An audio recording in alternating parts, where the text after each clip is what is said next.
Olá meninas, bom dia! Deixa eu já colocar aqui a nossa leitura bíblica do dia, para vocês já entrarem. Bom dia, Kenzo! Aí sim, hein? Gostei de ver. Bom dia, amiga! Bom dia! Bom dia, Miriam! Deixa eu já colocar aqui a leitura do dia 37 ao 39. Deixa eu colocar aqui 37 ao 39. Publicar, deixa eu fixar aqui o comentário. Pronto. Bom dia, Rosiane, bom dia, Nath, bom dia, Marília.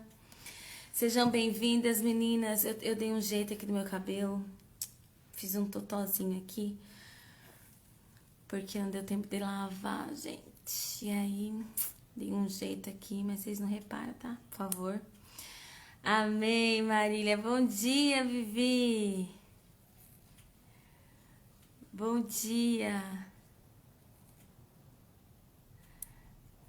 Não é o Kenzo? É você, amiga. Vamos dar mais um tempinho aqui só para as meninas irem entrando. Já vão abrindo aí, meninas, a Bíblia de vocês. Gênesis 37 ao 39. Ah, o Cadmiel tá com você? Paz do Senhor, Cadmiel. Bom dia. Bom dia, Pati. Amém, meninas. Bom dia. Bom dia, Dé. Sejam bem-vindas. Ah, bom dia para vocês, meninas. É bom saber que vocês estão aqui. Bom dia, minha gata. Bom dia, Tina. Deu certo agora. Seja bem-vinda, minha gata. Bom dia, meninas. Bom dia, Lô. Seja bem-vinda. Paz do Senhor Jesus. Já vão aí, meninas, preparando, abrindo a Bíblia de vocês aí. Gênesis capítulo 37 ao 39. Bom dia, Má. Bom dia, amiga. Que bom ter você aqui hoje com a gente. Seja bem-vinda. Bom dia. Bom, a gente está dando só um tempinho aqui antes da gente começar a nossa leitura, até as meninas entrarem. E a gente faz a nossa oração e começamos a fazer a leitura, meninas. Saudades de vocês, Tina. A gente já faz 2 semanas que a gente não se vê. Amiga, você entrou no horário aí, amiga? Ela falou assim pra mim, você semana passada falou que eu entrei atrasada, mas eu tava adiantada. E ela, é verdade, meninas, ela me manda mensagem perguntando se eu acordei, se eu não acordei. Pra gente, lembra que a gente tava com aquele problema de eu perder a hora? Oh, meu Deus.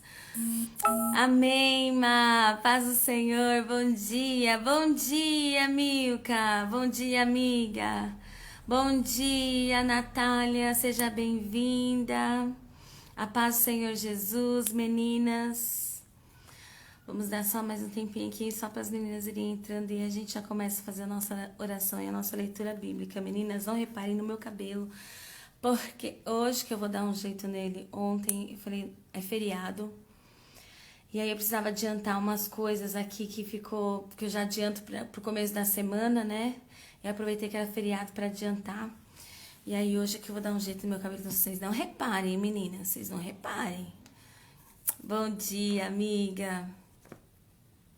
Dá risada, né, Kenzo? Vocês dão risada, né, meninas? Meninas, vamos lá já fazer nossa oração, para não demorar muito. E aí, conforme a gente vai entrando aqui na leitura, as meninas vão entrando também, tá bom? Vamos pedir para que o Espírito Santo, como todas as demais vezes, ele possa ser o nosso orientador, nosso professor, e ele possa nos inspirar, trazer aquilo que está no coração de Deus para o nosso coração. Vou poder ficar hoje tem oração, vou pra igreja 8h20. Tá bom, amiga, não tem problema. Ai, amiga, são seus olhos, né? Quando o olho é bom, né? Tudo é bom, né? Quando o nosso olho é bom, a gente enxerga beleza em tudo. É verdade, amigo. Foca a palavra, isso mesmo. Bom dia, Dani. Seja bem-vinda. Chegou bem na hora, Dani. A gente vai começar a fazer a oração. Bom dia, Shirley. Seja bem-vinda, minha gata. Paz do Senhor Jesus. Vamos lá, menina, fazer a oração e a gente já começa a entrar aqui na nossa leitura bíblica, amém? Feche seus olhos. Pai, obrigada, Senhor, pela tua bondade, pela tua fidelidade, pelo teu amor. Obrigada por este tempo que o Senhor tem preparado para nós, para nos ensinar, nos instruir. Eu te agradeço por tudo quanto o Senhor nos tem feito. Te agradecemos pelo nosso fôlego de vida. Te agradecemos, Senhor, por nos resgatar todos os dias, por resgatar nosso coração, por nos guiar pelos caminhos que o Senhor deseja que a gente trilhe. E mesmo quando nós não obedecemos a tua voz e queremos fazer as coisas de nós mesmos, o teu Espírito sempre nos alcança e nos reposiciona no centro da tua vontade. Eu te agradeço por isso, Pai, pelo teu cuidado que o Senhor tem conosco, com a nossa casa, com a nossa família. O Senhor tem cuidado do nosso espírito, da nossa alma, tem nos ensinado como nós devemos nos comportar como luz diante das trevas, da forma como todos os dias nós pedimos que o Senhor possa ser o nosso instrutor, o nosso professor, que o Senhor possa trazer ao nosso coração aquilo que está no teu coração para as nossas vidas. Tu és fonte inesgotável e o Senhor conhece o que cada uma de nós precisamos aprender da tua parte. Então, Senhor, nós estamos aqui com o nosso coração aberto. Nosso coração já está preparado para receber a porção do Senhor e que ela possa frutificar em nosso coração e que ela possa produzir frutos para louvor da tua glória. Fica conosco, Pai, abençoa cada uma das tuas filhas que aqui está. Abre o nosso entendimento, amplia a nossa visão. Abre, Senhor, a forma de compreensão. Nos ajude a compreender as Escrituras, Pai. Que o Senhor possa revelar o que está em oculto. Aquilo que nunca foi revelado, que o Senhor possa trazer a revelação para o nosso coração nesta manhã. É o que nós te pedimos e te agradecemos, desde agora e para sempre. Amém. Amém, meninas. Bom dia, Mica. Bom dia, Mi. Ah, você tá com a toalha na cabeça, né? Então você ainda tá pior que eu, né, amiga? Mas tudo bem, as pessoas não estão te vendo, né? Mas é assim mesmo. Bom dia, Sandra. Seja bem-vinda. Meninas, vamos lá para nossa leitura. Gênesis, capítulo 37 ao 39. Ontem o Senhor falou poderosamente ao nosso coração a respeito do retorno, né, de Jacó ali para Betel, quando os seus filhos tomam aquela atitude precipitada e aproveitam a fragilidade daquele povo que, embora Deus não quisesse uma aliança com eles se precipitaram com aquelas ideias, né, com as ideias maravilhosas e criativas, né, deles. Eles se aproveitaram daquela fragilidade daquele povo e acabou com aquela cidade, né, matando todos os seus homens à espada, pegando todos os bens. E o quanto que Jacó ficou angustiado, mas a misericórdia do Senhor, ela alcançou Jacó, né? E aí o Senhor nos trouxe ao nosso coração que era tempo, né, de destronar do nosso coração altares que tenham sido levantados, que não são altares onde o Senhor está no governo, que era tempo de purificação, que era tempo de trocar as vestes para ser lançadas para algo novo em Deus. E aí a gente vai continuar aqui agora falando da família de Jacó, porque a promessa foi feita a Abraão. Isaac era o filho da promessa. E em Jacó, Deus começa a estabelecer a nação de Israel através da vida de José. Então a gente vai começar aqui, capítulo 37 de Gênesis. Jacó habitou na terra de Canaã, onde seu pai tinha vivido como estrangeiro. Esta é a história da família de Jacó. Quando José tinha 17 anos, pastoreava os rebanhos com seus irmãos. Ajudava os filhos de Bila e os filhos de Zilpa, mulheres de seu pai, e contava ao pai a má fama deles. Ora, Israel gostava mais de José do que de qualquer outro filho, porque ele havia nascido em sua velhice. Por isso mandou fazer para ele uma túnica longa. Quando seus irmãos viram que o pai gostava mais dele do que de qualquer outro filho, odiaram-no e não conseguiam falar com ele amigavelmente. Certa vez, José teve um sonho, e quando contou a seus irmãos, eles passaram a odiá-lo ainda mais. Ouçam o sonho que tive, disse-lhes. Estávamos amarrando os feixes de trigo no campo, quando o meu feixe se levantou e ficou em pé, e os seus feixes se ajuntaram ao redor do meu e se curvaram diante dele. Seus irmãos lhe disseram: então você vai reinar sobre nós? Quer dizer que você vai nos governar? E o odiaram ainda mais por causa do sonho e do que tinha dito. Depois teve outro sonho e o contou aos seus irmãos. Tive outro sonho, e desta vez o sol, a lua e 11 estrelas se curvavam diante de mim. Quando contou ao pai e aos irmãos, o pai o repreendeu e lhe disse: que sonho foi esse que você teve? Será que eu, sua mãe e seus irmãos viremos a nos curvar ante o chão diante de você? Assim seus irmãos tiveram ciúmes dele. O pai, no entanto, refletia naquilo. Os irmãos de José tinham ido cuidar dos rebanhos do pai, perto de Siquém, e Israel disse a José: como você sabe, seus irmãos estão apacentando os rebanhos perto de Siquém. Quero que você vá até lá. Sim, senhor, respondeu ele. Disse-lhe o pai: vá, ver se está tudo bem com seus irmãos e com os rebanhos, e traga-me notícias. Jacó o enviou quando estava no vale de Hebrom. Mas José se perdeu quando se aproximava de Siquém. Um homem o encontrou vagueando pelos campos e lhe perguntou: que é que você está procurando?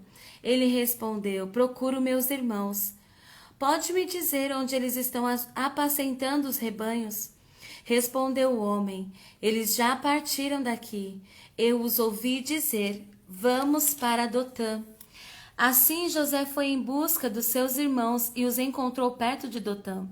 Mas eles o viram de longe e antes que chegasse planejaram matá-lo. Lá vem aquele sonhador, diziam uns aos outros. É agora, vamos matá-lo e jogá-lo num desses poços, e diremos que um animal selvagem o devorou. Veremos então o que será dos seus sonhos.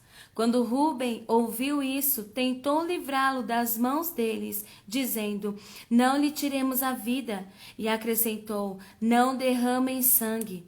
Joguem-no naquele poço no deserto, mas não toquem nele. Rúben propôs isto com a intenção de livrá-lo e levá-lo de volta ao pai. Chegando José, seus irmãos lhe arrancaram a túnica longa, agarraram-no e o jogaram no poço que estava vazio e sem água. Ao se assentarem para comer, viram ao longe uma caravana de ismaelitas que vinham de Gileade. Seus camelos estavam carregados de especiarias, bálsamo e mirra que eles levavam para o Egito. Judá disse então aos seus irmãos: que ganharemos se matarmos o nosso irmão e escondermos o seu sangue? Vamos vendê-los aos ismaelitas. Não tocaremos nele, afinal é nosso irmão, é nosso próprio sangue. E os seus irmãos concordaram. Quando os mercadores ismaelitas de Midian se aproximaram, seus irmãos tiraram José do poço e o venderam por 20 peças de prata aos ismaelitas que o levaram para o Egito. Quando Rubem voltou ao poço e viu que José não estava lá, rasgou suas vestes e, voltando a seus irmãos, disse: o jovem não está lá, para onde irei agora? Então eles mataram o bode, mergulharam no sangue a túnica de José e a mandaram ao pai com este recado: achamos isto, veja se é a túnica de teu filho. Ele a reconheceu e disse: é a túnica de meu filho. Um animal selvagem o devorou. José foi despedaçado. Então Jacó rasgou suas vestes, vestiu-se de pano de saco e chorou muitos dias por seu filho. Todos os seus filhos e filhas vieram consolá-lo, mas ele recusou ser consolado, dizendo: não, chorando descerei à sepultura para junto de meu filho. E continuou a chorar por ele. Nesse meio tempo, no Egito, os midianitas venderam José a Potifar, oficial de um homem de Adulão chamado Ira. A conexão tá aqui. Meninas, estão me ouvindo? Estão me ouvindo, meninas? Deu o vídeo pausado aqui, pausou aí pra vocês? Coloca aí coraçãozinho aí só pra mim saber se vocês estão aí. Se a conexão tá certinha. E a gente continua com a leitura. Tá? Beleza, Milka. Obrigada, amiga. Ali Judá encontrou a filha de um cananeu chamado Suá e casou-se com ela. Ele a possuiu. Ela engravidou e deu à luz um filho, ao qual ele deu o nome de Er. Tornou a engravidar, teve um filho e deu-lhe o nome de Onã. Quando estava em Quezibe, ela ainda teve outro filho e chamou-o Selá. Judá escolheu uma mulher chamada Tamar para Er, seu filho mais velho. Mas o Senhor reprovou a conduta perversa de Er, filho mais velho de Judá, e por isso o matou. Então Judá disse a Onã: case-se com a mulher de seu irmão, cumpra as suas obrigações de cunhado para com ela, e dê uma descendência a seu irmão. Mas Onã sabia que a descendência não era sua. Assim, toda vez que possuía a mulher do seu irmão, derramava o sêmen no chão, para evitar que seu irmão tivesse descendência. E o Senhor reprovou o que ele fazia, e por isso o matou também. Disse então Judá a sua nora Tamar: more como viúva na casa de seu pai, até que o meu filho Selá cresça, porque temia que ele viesse a morrer como seus irmãos. Assim Tamar foi morar na casa do pai. Tempos depois, morreu a mulher de Judá, filha de Suá. Passado o luto, Judá foi ver os tosqueadores do seu rebanho em Timna, com seu amigo Ira, o adulamita. Quando foi dito a Tamar: seu sogro está a caminho de Timna para tosquear suas ovelhas, ela trocou suas roupas de viúva, cobriu-se com um véu para se disfarçar e foi sentar-se à entrada de Enaim, que fica no caminho de Timna.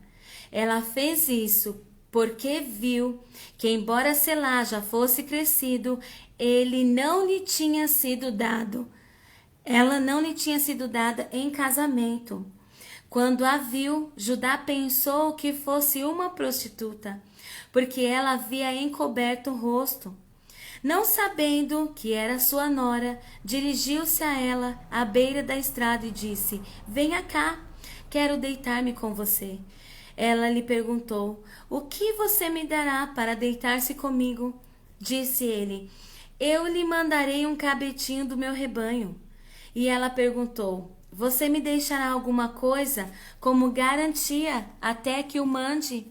Disse Judá: que garantia devo dar-lhe? Respondeu ela: o seu selo, com o cordão e o cajado que você tem na mão. Ele os entregou e a possuiu, e Tamar engravidou dele. Ela se foi, tirou o véu e tornou a vestir as suas roupas de viúva. Judá mandou o cabritinho por meio do seu amigo Adulamita, a fim de reaver da mulher a sua garantia, mas ele não a encontrou.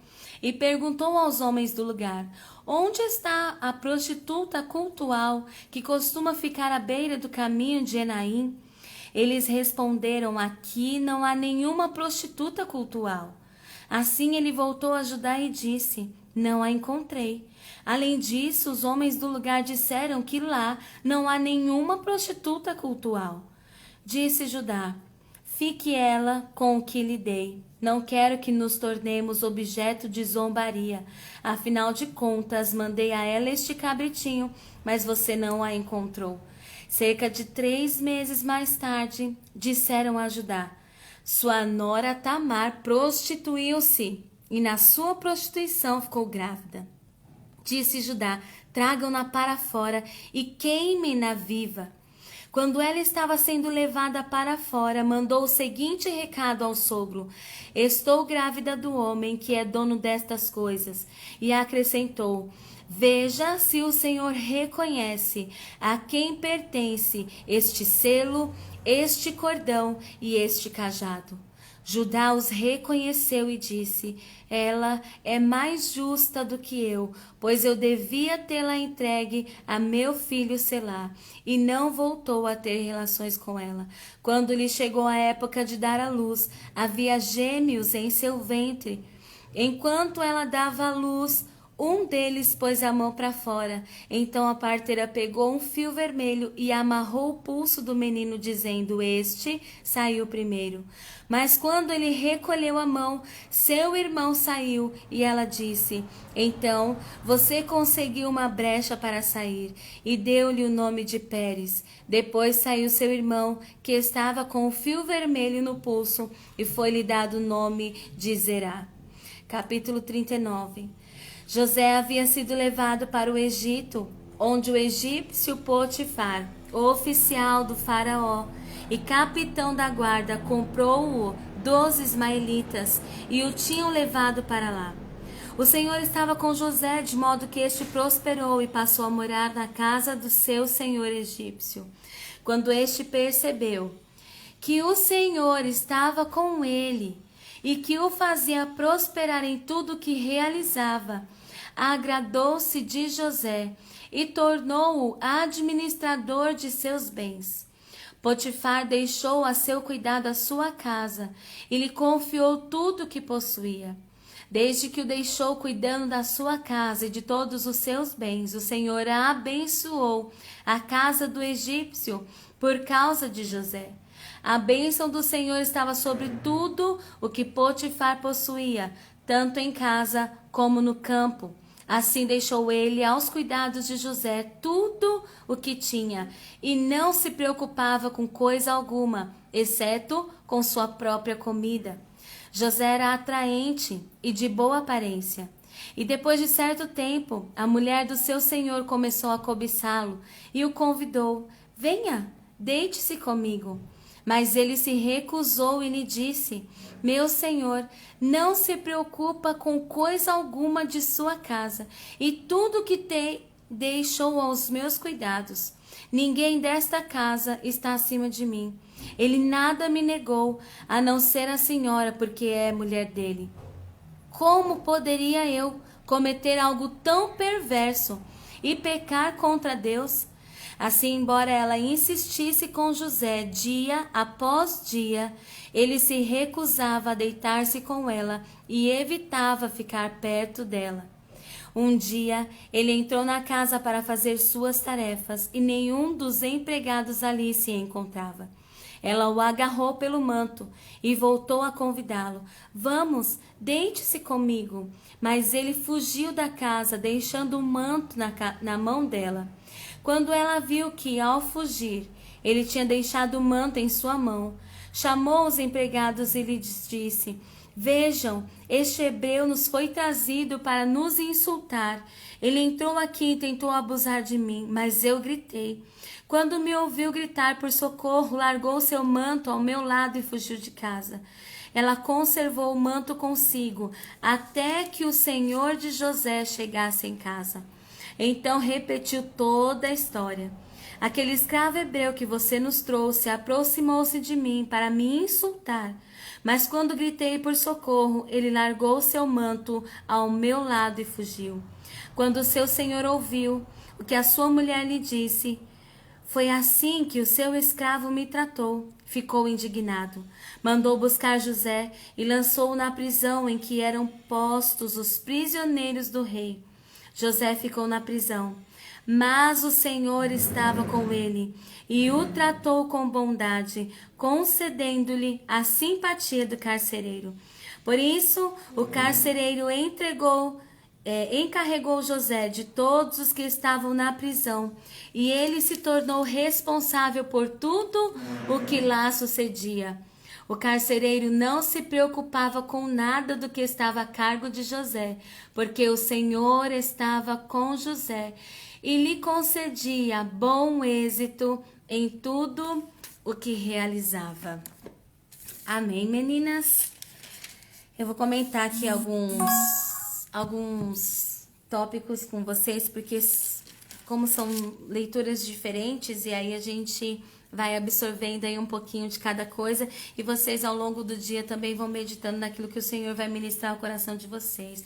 Mas eu quero chamar aqui a atenção, meninas, a vocês. Lembra que a gente começou falando sobre a forma como nós tratamos os nossos filhos, a forma como os filhos de Jacó, o ambiente onde os filhos de Jacó eram criados, né? Eles viviam ali entre aquela disputa de Raquel e Lia pelo amor de Jacó, e elas não tinham tempo para amar seus filhos. Mas a Bíblia diz que Jacó amava mais a José. Então aquela diferença que havia, né? Aquela diferença que começou lá com Isaac e Rebeca, onde um preferia um e o outro preferia o outro. Também esse padrão se repetiu na vida de Jacó. Então a Bíblia vai dizer que Jacó se apegou a José, amava mais a José. E aí José tinha um comportamento, né, que a Bíblia fala que ele vinha e contava tudo o que acontecia, que os irmãos dele faziam. José vinha e contava para o pai. Tudo que os irmãos aprontavam, José vinha e contava para o pai. E isso foi criando uma ira no coração dos seus irmãos. E aqui a gente já aprende uma grande lição. Essa semana, a gente estava todo mundo aqui sentado na mesa, e aí, não sei o que foi que meu esposo falou, e aí sabe quando você faz assim, ó, né, faz aquela olhada? Aí a minha filha pegou e falou assim: papai, olha, mamãe fez isso. E aí na hora eu me lembrei desse texto. E aí eu chamei a minha filha, chamei o meu filho. E aí eu li esse texto aqui para eles. E li aquele texto de Mateus, onde diz que quando nós vemos o nosso irmão errando, qual é a nossa postura? Qual deve ser a nossa postura quando nós vemos o nosso irmão errando? A Bíblia diz: você vai até o seu irmão, fala com ele a respeito daquilo que ele está fazendo. Se ele te ouvir, ganhaste o teu irmão. Se ele não te ouvir, vai e chama outro irmão para ser testemunha, e vão lá e aconselhe ele. E aí eu fui ensinar a minha filha sobre o comportamento de falar coisa para a pessoa errada. Ela veio falando pro pai quando ela deveria vir e falar a mim.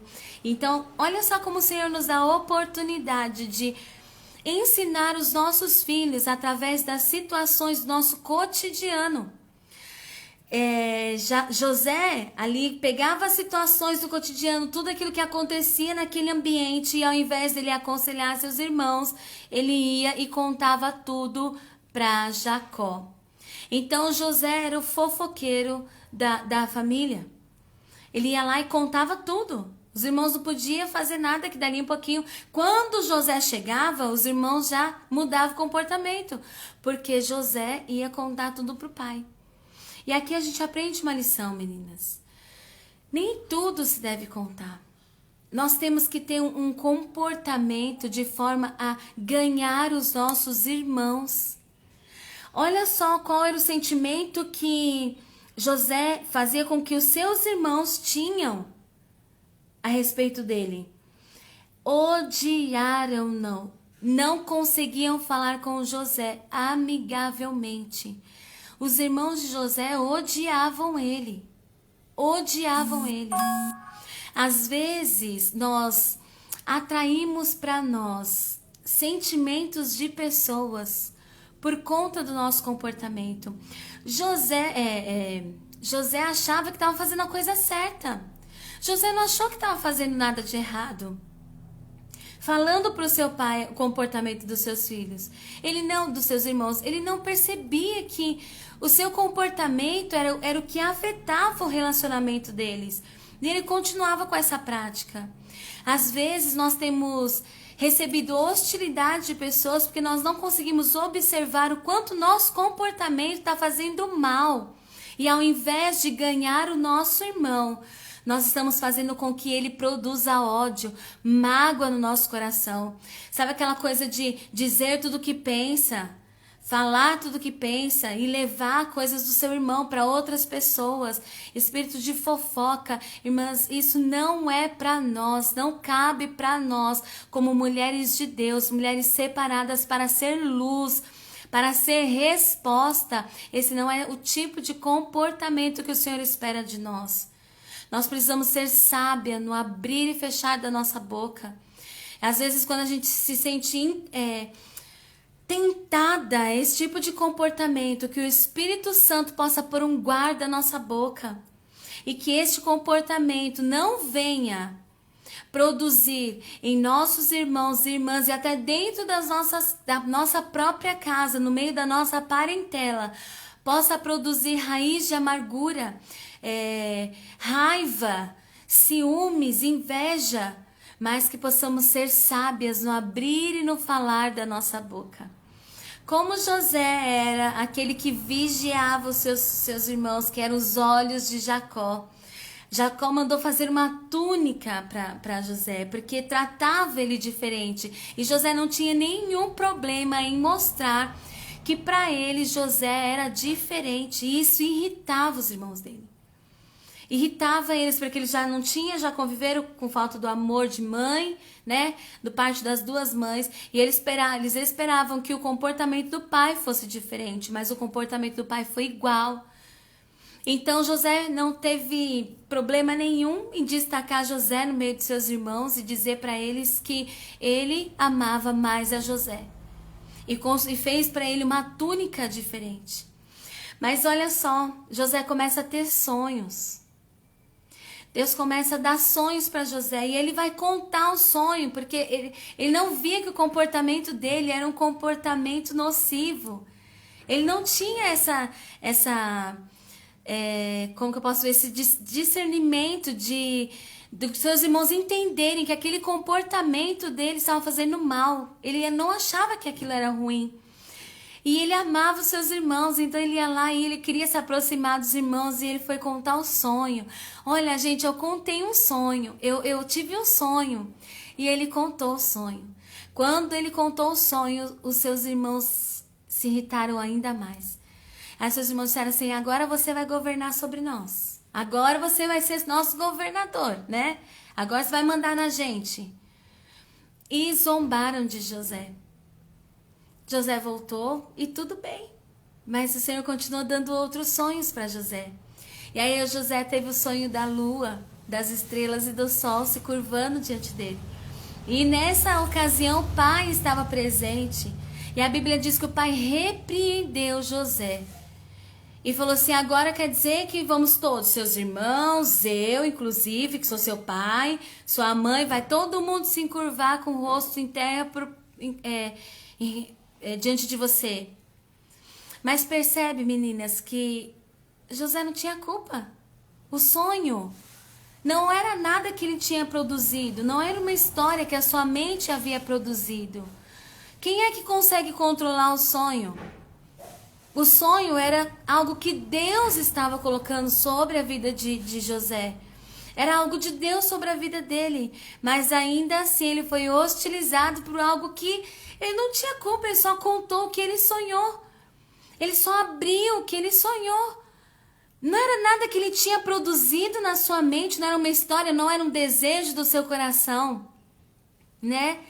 Não era um desejo dele.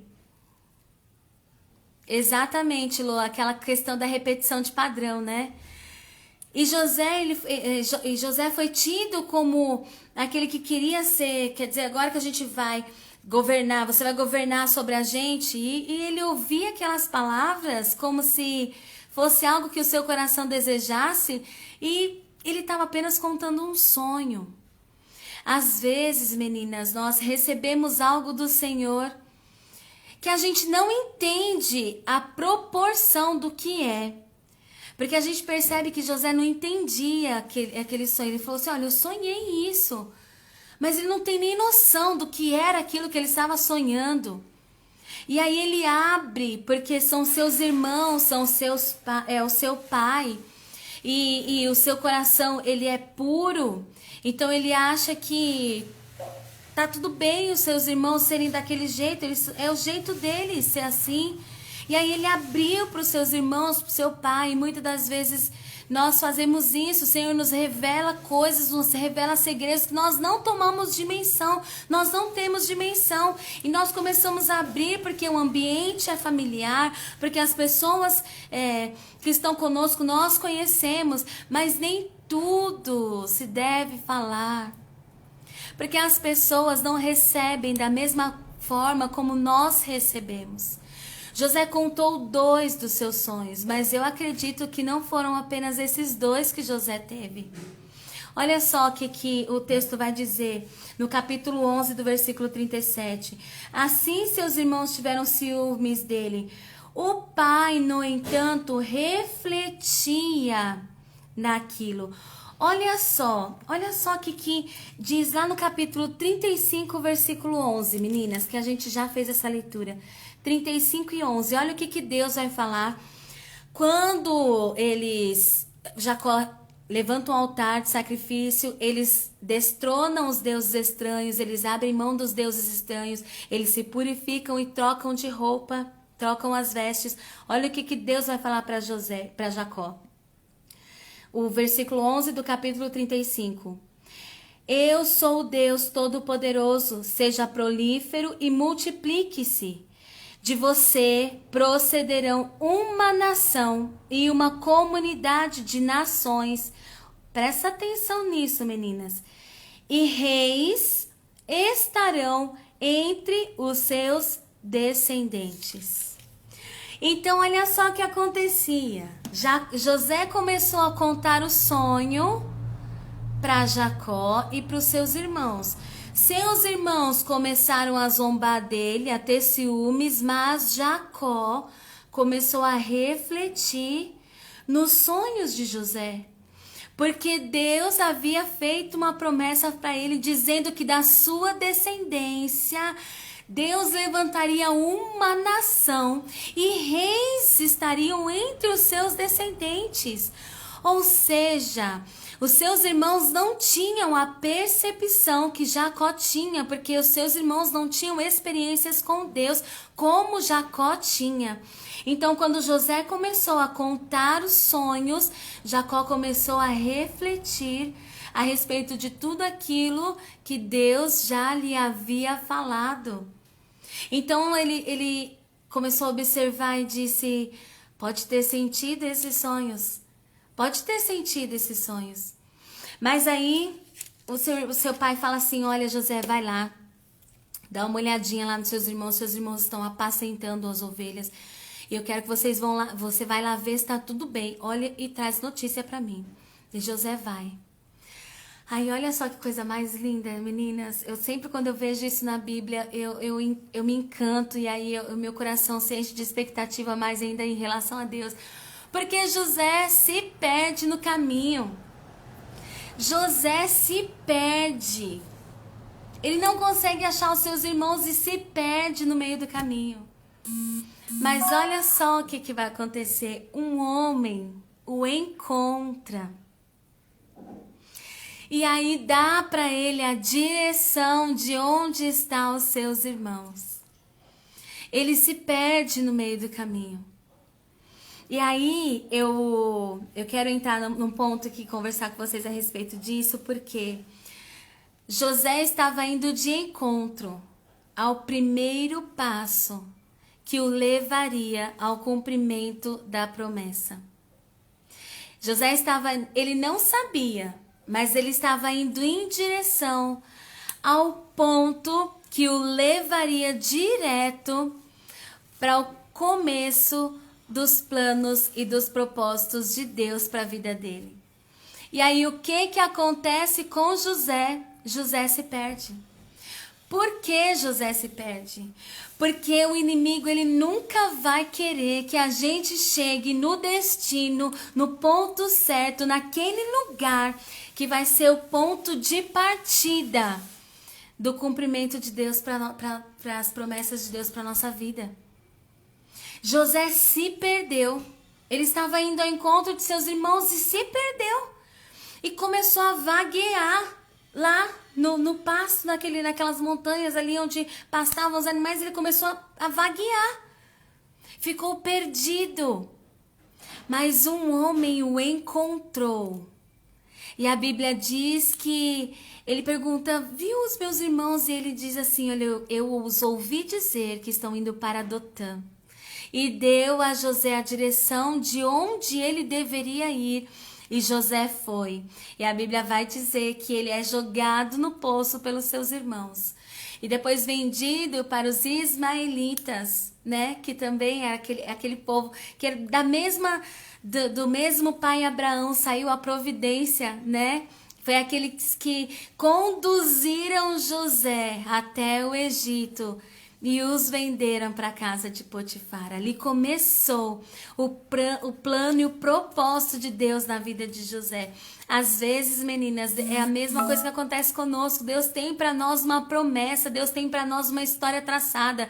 Mas lembra que a gente comentou? Deus tem o plano e o inimigo tem o quê? Uma cilada. Ele vai querer que a gente se perca no meio do caminho, se perca no meio das nossas emoções, se perca no meio de tantas palavras. Ele vai querer que a gente se perca e não ache o ponto onde Deus quer que a gente esteja, para que dê início o propósito dele para as nossas vidas, para que dê início a promessa que Deus tem para nós. Mas ainda que a gente se perca, ainda que a gente esteja lá como Agar no deserto, junto a fonte, ainda que a gente se perca, como fez Jacó, o Senhor dá um jeito e nos encontra e nos reposiciona, porque tudo aquilo que Deus prometeu, Ele é poderoso para cumprir.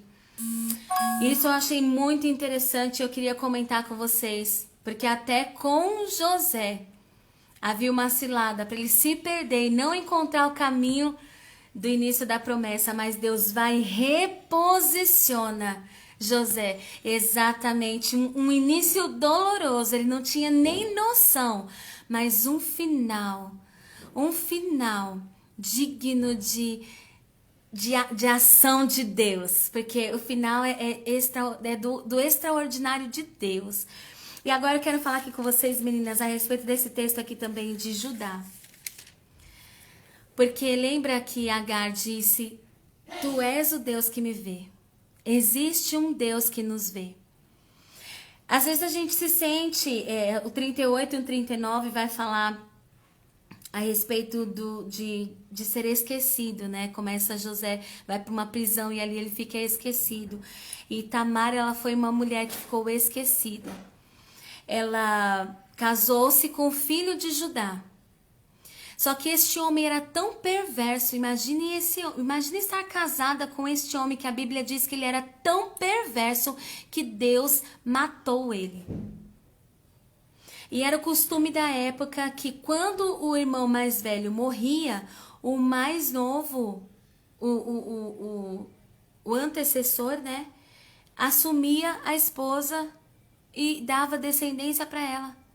E aí a Bíblia diz que Tamar é entregue a Onã. Só que Onã fala assim: não, eu quero a minha própria descendência. Eu não vou dar descendência pro meu irmão. Meu irmão já até morreu, eu vou dar nome pro meu irmão, descendência pro meu irmão. Eu quero a minha própria descendência. E aí ele desobedeceu a ordem de Deus, aquilo que Deus havia estabelecido entre o seu povo. Ele desobedeceu. E aí, quando ele tinha lá relações com a Tamar, ele desprezava o sêmen. E aí Deus não se agradou dessa desobediência de Onã. Fez o quê? Matou ele. E Tamar está lá no meio dessa história. Tamar é aquela mulher que está no meio da história entre homens, entre o juízo de Deus com seus maridos. E ela não tem filhos. Ela não consegue dar sequência a uma descendência. E aí Judá faz uma promessa para ela. Judá promete: quando meu filho, deixa eu ver qual que era o nome, Selá. Quando Selá ficar adulto, eu venho e dou você como esposa para ele. Vá lá morar na casa de seus pais como viúva, fica lá. Assim que ele ficar adulto, aí eu mando chamar você para ser esposa dele. E Tamar foi. Só que Deus é aquele que esquadrinha os nossos corações e sabia que Judá não tinha a menor intenção de cumprir a promessa que ele tinha feito para Tamar. Mas existe um Deus acima de todas as coisas, meninas, que não importa a situação que nós estejamos vivendo, não importa se fizeram promessas para nós não cumpriram, não importa se você está esperando e achando que está esquecida, Deus tem estratégias para nos alcançar e para fazer cumprir as suas promessas. Deus, ele via o sofrimento de Tamar, a espera de Tamar. Tamar foi uma mulher obediente, submissa. E ela ficou esperando. Mas teve um dia que ela soube que Judá apareceria ali naquela cidade. Ali na cidade dela. Ela trocou as suas vestes. Olha a importância, meninas, que tem a troca das vestes. Né? A gente aprendeu ontem a respeito da troca das vestes para que Deus desse um novo início. E hoje a gente vê, através de Tamar, a troca das vestes. Tamar tirou as suas vestes de viúva, colocou uma veste de prostituta, cobriu a sua cabeça e foi para a beira da cidade. E quando Judá olhou e viu Tamar, ele não a reconheceu. E aí ele falou assim: eu vou me deitar com você. Ela falou assim: mas o que você vai me dar em troca? Ah, eu te dou um cabritinho. Ela falou: ah, mas e garantia? Que garantia que você vai me dar? Aí ele falou assim: ó, o que você quer como garantia? Eu quero o seu selo. Eu quero o seu cordão e quero o seu cajado. Era símbolo de identidade. O cajado, ele era todo esculpido naquela época. E quando alguém mostrava o seu cajado, logo as pessoas sabiam quem você era. O anel te dava indicava a sua família, de que família que você era. De onde você era. Então era tudo aquilo que dava identidade, que identificava Judá. Ela pediu o selo, o cordão e o cajado. Tudo aquilo que demonstrava a identidade, que revelava Judá, ela pediu. E Judá deu, e ela se deitou com ele e ela engravidou. E a Bíblia vai dizer que passou 3 meses, o que acontece, e Judá fica sabendo que ela está grávida. E aí, olha o que ele diz, olha a sentença que ele lança sobre a vida dela. Tragam ela aqui, queimem ela viva. Às vezes é fácil a gente aprendeu sobre isso, olhar para o outro e enxergar a verdade que está no outro, né? E olhar com um olhar punitivo em cima da verdade que nós vemos em cima do outro, do que olhar para a nossa própria verdade. E a Bíblia diz que chamaram Tamar, trouxeram ela para fora.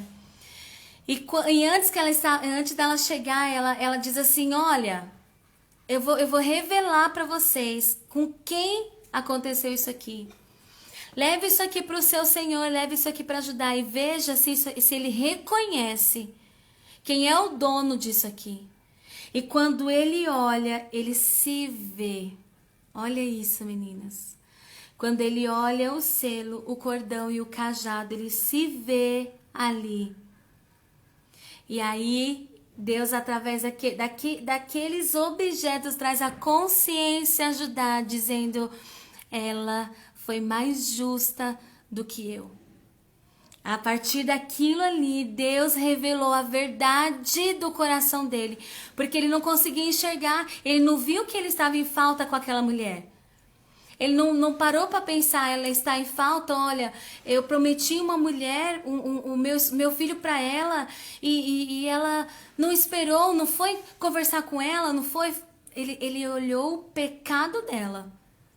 Ela manchou a honra da nossa família, peguem ela e matem ela.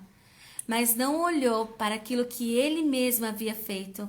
Então o cordão, o selo e o cajado trouxe a consciência a ajudar do que ele mesmo havia feito. E aí ele diz assim: ela é mais justa do que eu, porque eu prometi para ela e não cumpri. Olha, Deus trazendo para nós a consciência. Quantas das vezes, meninas, a gente... as coisas estão desapercebidas, nossos olhos não conseguem enxergar aquilo que nós estamos fazendo, que não está de acordo. Então os nossos olhos, eles estão sempre focados em ver o outro, em olhar o outro. Lembra da mulher pega no ato de adultério que a gente falou? A gente está lá pronto para pegar uma pedra, sempre pronto para pegar uma pedra. E o Senhor, diferente de nós, está sempre pronto para nos fazer olhar para nós mesmos, porque é interesse dele que nós sejamos transformadas. Nós só podemos ser agentes de transformação na vida do outro quando a transformação alcançar primeiro o nosso coração. Nós só poderemos ser resposta para outros quando a resposta chegar primeiro dentro do nosso coração, quando a verdade primeiro mudar o nosso próprio coração. O interesse de Deus para nós não é que a gente se capacite, se enche de conhecimento para mudar o outro. Tudo aquilo que nós aprendemos precisa ser suficiente para transformar nós mesmas. Porque à medida que nós abrimos o nosso coração para Deus nos moldar, a partir daquilo que temos aprendido e ouvido, aí sim, o vaso fica pronto para transbordar daquilo que já recebeu. Olha que coisa mais forte isso, meninas. Deus traz a nós a consciência de quem somos. O que estamos fazendo e para quem estamos fazendo? Primeiro, a palavra nos transforma, precisa ser para mim, precisa trazer a consciência do que eu estou fazendo de errado. E me reposiciona no caminho. E me traz de volta para o plano. E me traz de volta para o propósito. E me alinha. E aí o Senhor deu vitória a Tamar. Através dessa estratégia, o que ela fez? Ela voltou para sua casa, tirou aquela veste de prostituta, que aquilo não era dela. Aquela veste não era dela, aquelas vestes não era dela. Ela foi e vestiu as vestes de viúva, porque aquela era a veste dela. Que nós possamos, meninas, hoje nos revestir das vestes que o Senhor tem colocado sobre nós. Nós somos sacerdócio real. Nós somos nação santa, nação eleita. E todo sacerdote tem uma roupagem diferente. Que sobre nós esteja essa roupagem. O Senhor fala de novo hoje a respeito de roupas. Ontem o Senhor falou sobre troca de roupa. E hoje o Senhor está falando novamente sobre a roupa. Vista essa roupa, roupa de sacerdote, roupa que eu coloquei sobre vocês. Vistam esta. Tirem essa que não pertence a vocês. Tirem a que não pertence a vocês e coloquem aqui. Eu coloquei sobre vocês, aqui eu estabeleci a roupagem de autoridade, a roupagem de unção, a roupagem de separados. É esta roupagem que o Senhor tem para nós, que possamos hoje meditar um pouco mais a respeito daquilo que o Senhor tem falado ao nosso coração. E aí a gente vê aqui José entrando, sendo vendido para Potifar e entrando na casa dele. O coração de José era um coração reto, era um coração temente a Deus. E por mais que várias vezes, olha, o texto diz que ela insistiu por muitas vezes. Mas ele diz assim, Deus, o meu Senhor me recebeu aqui na casa dele, me constituiu sobre tudo que tem dentro da casa dele. Ele só falou pra mim que eu deveria ter cuidado com você, que é a esposa dele. Acha que eu... E ele nem fala no nome de Potifar, ele diz assim, acha que eu cometeria algo tão grave contra o meu Deus, nem contra Potifar, mas contra Deus, você acha que eu faria isso? Jamais. Mas o inimigo, ele é tão astuto, meninas, tão astuto, que até na inocência ele produz provas contra o justo. Porque quando a mulher pega a túnica, o manto de José, ele constituiu uma prova. Por mais que José dissesse, não fui eu, o manto dele estava ali. O manto dele não estava ali. Tem um ditado que diz que contra provas não há argumento, né? A prova estava ali. A mulher de Potifar estava dizendo, olha aqui, ó. Eu gritei e ele deixou o manto dele. Deixou para trás. O inimigo constitui provas até contra os justos. Até contra os íntegros. E às vezes, meninas, a gente tá assim, meu Deus, Senhor, olha que situação é essa? O Senhor sabe que eu ando em integridade. E olha só o que está acontecendo. Parece que tudo, só você tá falando que é o certo, mas tudo que está ao redor constitui provas contra você. Constitui provas contra a sua casa. Constitui provas. Lembra de Jó? Jó era íntegro, mas tudo ali constituía provas para os seus amigos de que Jó era pecador. O pecado produz sofrimento. Jó estava num sofrimento terrível. Ou seja, Jó, você pecou, meu filho. O ambiente parece que produz provas, mesmo você sendo justo. Parece que o ambiente produz provas, sabe? É as ciladas de Satanás. E aí muitas das vezes nosso coração se apega a isso. Mas nós precisamos ter um lugar escondido em Deus, sabendo que acima de tudo aquilo que nós estamos vivendo, e nós aprendemos isso e nós estamos apenas em Gênesis, nós vemos que acima de toda e qualquer circunstância há uma ação soberana do nosso Deus, há um governo e um controle do nosso Deus, e o nosso coração precisa estar neste lugar. O coração de José não foi abalado, ele foi para a prisão. E ali ele foi constituído sobre todos ali ele caiu na graça do carcereiro, porque o seu coração estava escondido em um Deus que governa todas as coisas. Ele sabia que existe um Deus que trabalha por aqueles que esperam nele. E talvez o seu coração esteja abalado, esteja abatido por alguma coisa que tenha acontecido na sua casa ou no momento em que você esteja vivendo, no seu serviço, no seu relacionamento, não sei o que. Talvez seu coração tenha se sentido abalado porque você sabe que é justo e está sendo injustiçado. Mas que o seu coração hoje encontre um descanso em Deus. Porque há um Deus que tudo vê. Há um Deus que tudo vê. Há um Deus que vê Sara. Há um Deus que vê Abraão. Há um Deus que vê Jacó.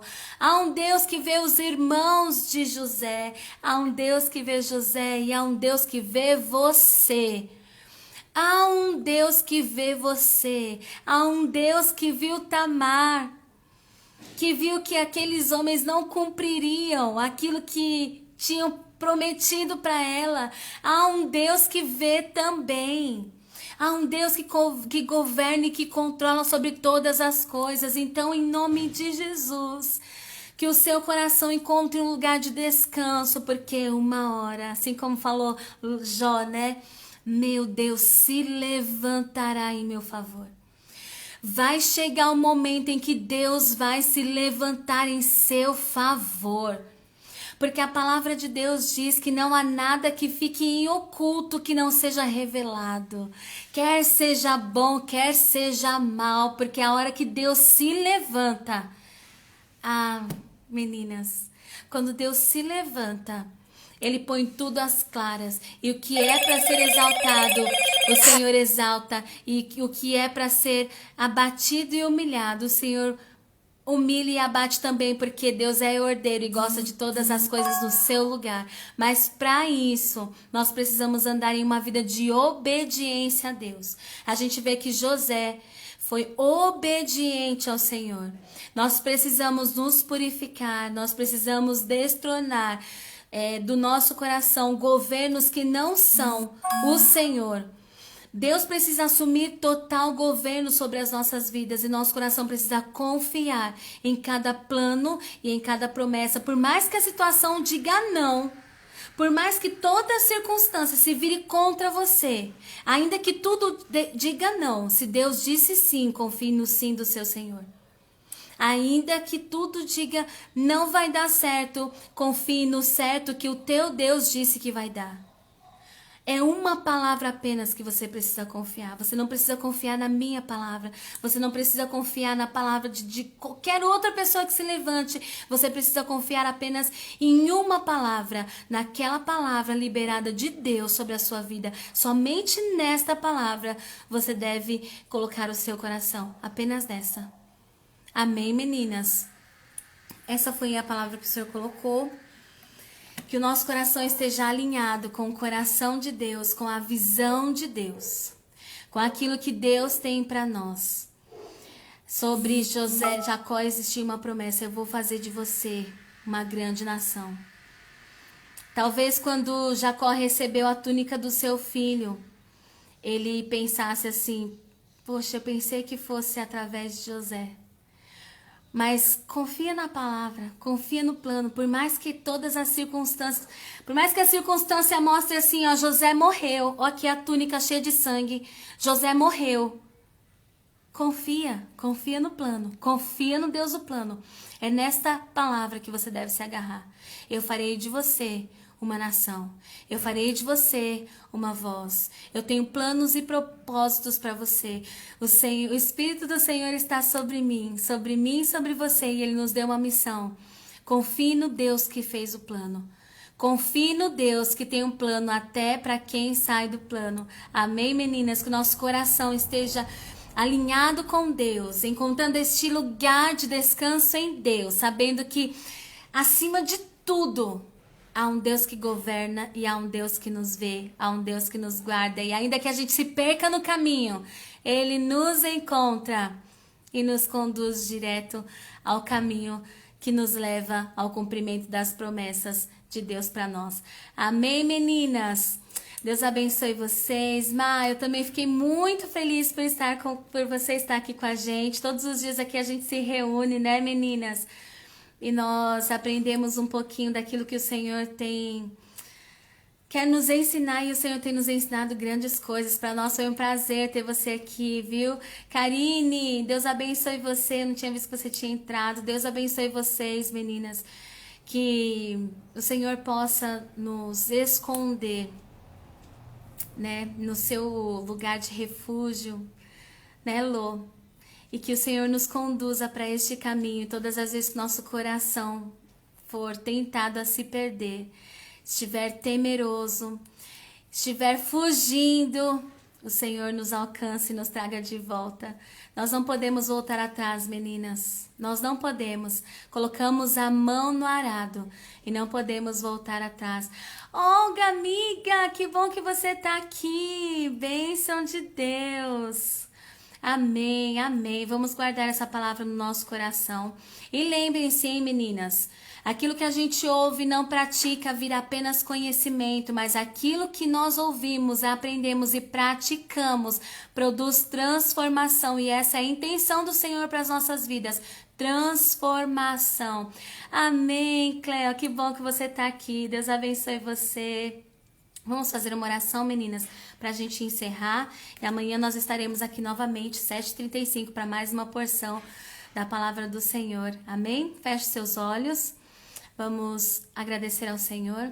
Pai, obrigada, Senhor, por nos visitar esta manhã e por nos revelar aquilo que está no teu coração para o nosso coração.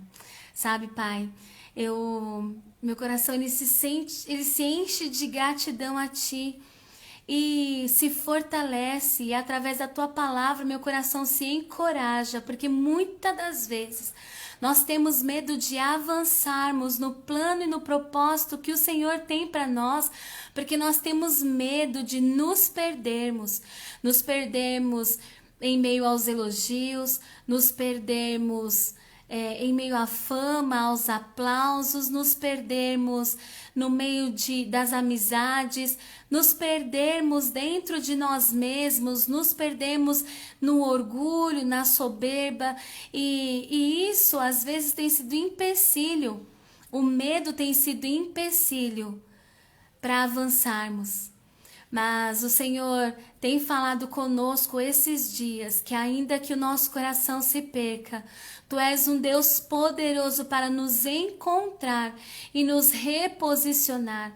Lança fora, Senhor, todo medo.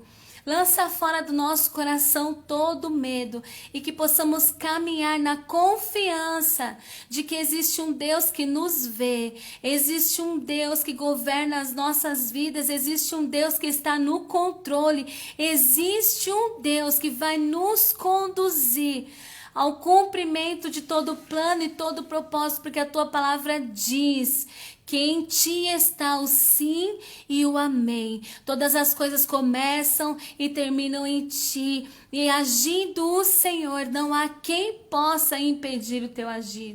Lança, Senhor, fora do nosso coração todo medo e nos encoraja, Pai, a viver uma nova vida em Ti, a trocar as nossas roupagens, a nos purificar, a avançar em algo novo e mais profundo em Ti, Senhor. Nos levanta e nos capacita, porque nós sabemos que sobre cada uma de nós o Senhor deu uma missão, e que assim como encerra o capítulo dizendo que José teve bom êxito, assim como Eliezer teve bom êxito, que o Senhor nos faça ter bom êxito em nossa missão, Senhor. Que o Senhor nos conduza em paz, que o Senhor nos conduza em autoridade, que o Senhor nos conduza em ousadia, para que possamos ter bom êxito em nossa missão. Nos dá, Pai, um dia abençoado, um dia de estratégias do Teu Espírito. Põe um guarda na nossa boca, que da nossa boca apenas saia palavras de sabedoria, que glorifiquem o Teu nome, que o Senhor possa guardar os nossos filhos, os nossos maridos, a nossa família, debaixo das Suas potentes mãos, Pai. Nos dê um dia de vitórias, é o que nós Te pedimos e já Te agradecemos desde agora e para sempre. Amém. Amém. Glória a Deus. Deus abençoe, meninas. Que o Senhor possa abençoar vocês, que seja um dia de vitórias, um dia de unção. E não se esqueçam que vocês têm uma voz. Então, profetizem, abrem a boca de vocês, dentro da casa de vocês. Dependente da situação que surgir, Deus deu a vocês a autoridade. Então, abram a boca de vocês e deixem essa autoridade assumir o lugar que Deus deu para ela. Amém? Deus abençoe vocês. Amanhã nós nos encontramos aqui novamente, tá bom? 7h35 para mais uma porção do Senhor. Obrigada, meninas, por estarem aqui. Obrigada a todas vocês. Que Deus abençoe. Fiquem na paz do Senhor Jesus e até amanhã, tá bom? Beijos. Beijo, meninas. Até amanhã.